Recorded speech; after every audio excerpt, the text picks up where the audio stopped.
Hello friends, வணக்கம்.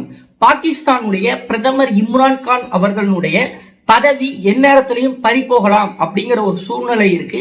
இந்த நேரத்துல அமெரிக்காவுடைய வெள்ளை மாளிகை தரப்புல இருந்து இம்ரான் கான் அவர்களுக்கு எதிர்ப்பு தெரிவிச்சிருக்காங்க.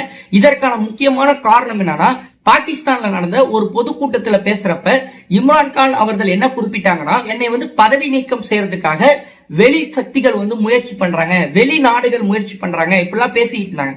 ஒரு கட்டத்துல என்ன சொன்னாங்கன்னா, மார்ச் 7ஆம் தேதிக்கு முன்னாடி ஒரு மிரட்டல் கடிதம் வந்துச்சு.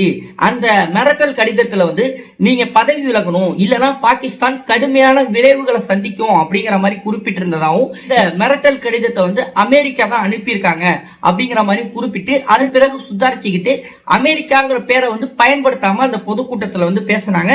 இதுல இன்னொரு விஷயத்தையும் அவங்க என்ன சொன்னாங்கன்னா, நான் இந்த போர் ஆரம்பிச்சதுக்கு அப்புறம், ரஷ்யா உக்ரைன் இடையில மோதல் ஏற்பட்டதுக்கு அப்புறம் நான் ரஷ்யாவில் சுற்றுப்பயணம் மேற்கொண்டேன். இதற்கு எந்த நாடுகள்கிட்டையும் நான் அனுமதி வாங்கணும்னு அவசியம் இல்ல. பாகிஸ்தான்ல இருக்கக்கூடிய ரஷ்ய வெளியுறவுத்துறை அமைச்சகத்துக்கிட்ட அனுமதி வாங்கிட்டு நான் ரஷ்யா போயிட்டேன். இது வெளி சக்திகளுக்கு பிடிக்கல அப்படிங்கிற மாதிரிலாம் பேசியிருந்தாங்க. குறிப்பா அமெரிக்காவை மைண்ட் பண்ணி தான் அவங்களுடைய அந்த ஸ்பீச் ஃபுல்லாவே இருந்துச்சு.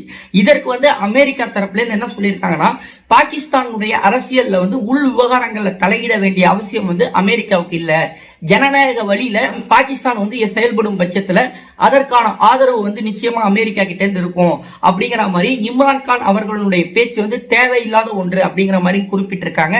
மேலும் இம்ரான் கானுடைய அமைச்சரவையில இடம்பெற்றிருந்த ஒரு அமைச்சர் என்ன கருத்து தெரிவிச்சிருந்தாங்கன்னா, இந்த மாதிரி இம்ரான் கானை பதவி விலக வைக்கிறதுக்காக இந்தியாவும் இஸ்ரேலும் பெரிய முயற்சிகள் எடுத்திருக்கிறதாவும், அதன் காரணமா தான் இந்த நம்பிக்கையில்லா தீர்மானம் கொண்டு வரப்பட்டிருக்கிறதாவும் குறிப்பிட்டிருந்தாங்க. அடிப்படையில ஒரு விஷயம் என்னன்னா, இந்தியா, இஸ்ரேல் உள்ளிட்ட நாடுகள் பாகிஸ்தான்ல இம்ரான் கான் பிரதமரா இருக்கிறது தான் மேக்சிமம் விரும்புவாங்க. அதாவது இம்ரான் கானால ஏற்படக்கூடிய தீமைகளை விட இம்ரான் கானுக்கு அடுத்து வரக்கூடியவர்களால ஏற்படக்கூடிய தீமை தான் அதிகமா இருக்கும். ஏன்னா இந்தியா மற்றும் பாகிஸ்தான் இடையில ஒரு பீஸ் டீல் அப்படிங்கிறது இம்ரான் கான் வந்ததுக்கு அப்புறம் தான் ஏற்பட்டுச்சு. ஏராளமான எல்லை பிரச்சனைகள், மோதல்கள், பயங்கரவாதிகள் தினம் தினம் அத்துமீறல் இதெல்லாம் ஏற்பட்டதுக்கு அப்புறம் இந்த பீஸ் டீல் அப்படிங்கிறது ஏற்பட்டுச்சு. அந்த பீஸ் டீலால பாகிஸ்தான் ராணுவம் பெரிய அளவுல அத்துமீறல்களை குறைச்சிருந்தாங்க. ஆனா தீவிரவாதிகள், பயங்கரவாதிகள் இந்தியாவுக்குள்ள பாகிஸ்தான்ல இருந்து காஷ்மீர் பகுதியில ஊடுருவது அப்படிங்கிறது எல்லா காலத்திலையும் ஒரே மாதிரிதான் இருந்துச்சு. இம்ரான் கான் இருந்தாலும் சரி, வேற யார் வந்தாலும் அந்த தீவிரவாதிகள் உள்ள வர்றதுல பெரிய மாற்றம் இருக்காது. சோ இந்த நிலையில இம்ரான் கானுக்கு அப்புறம் ஒரு ஆள் வரும் பட்சத்துல அவங்க பாகிஸ்தான் ராணுவத்தினுடைய ஒரு கைப்பாவையாவோ பொம்மையாவோ இருக்கிறதுக்கு தான் அதிக வாய்ப்பு இருக்கு. இம்ரான் கானுமே கூட அந்த மாதிரிதான் இருந்தாங்க.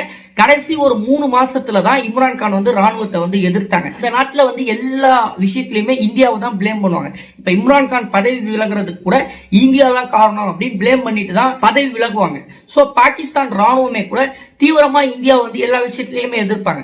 சோ அந்த மாதிரி ஒரு நிலையில அடுத்து வரக்கூடிய பிரதமர் பாகிஸ்தான் ராணுவத்தினுடைய கட்டுப்பாட்டுல இருக்கும் பட்சத்துல எல்லையில அத்துமீறல்கள் அதிகரிக்கிறதுக்கான வாய்ப்புகள் இருக்கு.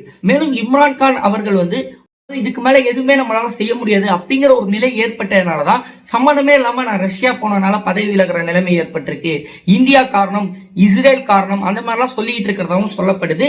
இதான் இந்த ஒரு பதிவில் நான் சொல்ல வந்த விஷயம். இது தொடர்பா உங்களுடைய கருத்துக்கள் அவசியம் பதிவு பண்ணுங்க. இந்த வீடியோ உங்களுக்கு பிடிச்சிருந்ததுன்னா உங்களுடைய நண்பர்களுக்கும் மறக்காம ஷேர் பண்ணுங்க, சப்ஸ்கிரைப் பண்ணுங்க, பெல் ஐக்கான் பிரஸ் பண்ணிங்க. தேங்க்யூ ஃபார் வாட்சிங். ஜெய் ஹிந்த்.